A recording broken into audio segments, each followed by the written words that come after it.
Thailand ও বাংলাদেশের মধ্যে 5 কূটনৈতিক দলিলে সই হয়েছে। এর মধ্যে একটি চুক্তি, 3টি সমঝোতা স্মারক এবং একটি লেটার অব ইন্টেন্ট বা অভিপ্রায়পত্র।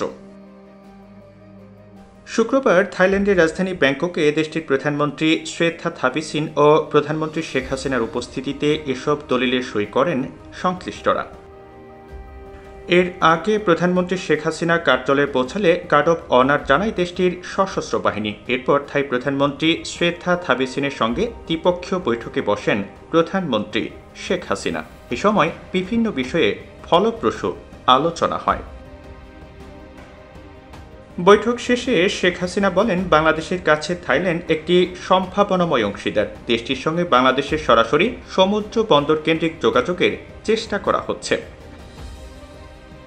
বাংলাদেশের একটি বিশেষ অর্থনৈতিক অঞ্চল এবং হাইটেক পার্কে বিনিয়োগে থাইল্যান্ডকে প্রস্তাব দেওয়া হয়েছে। চলতি বছরই দেশটির সঙ্গে মুক্ত বাণিজ্য চুক্তি সই হবে বলেও জানান প্রধানমন্ত্রী।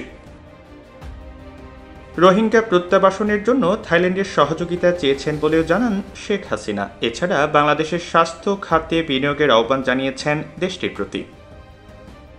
থাইল্যান্ডের প্রধানমন্ত্রী শ্রেথা থাবিসিনের আমন্ত্রণে 6 দিনের সরকারি সফরে 24 এপ্রিল থাইল্যান্ডে পৌঁছান প্রধানমন্ত্রী শেখ হাসিনা।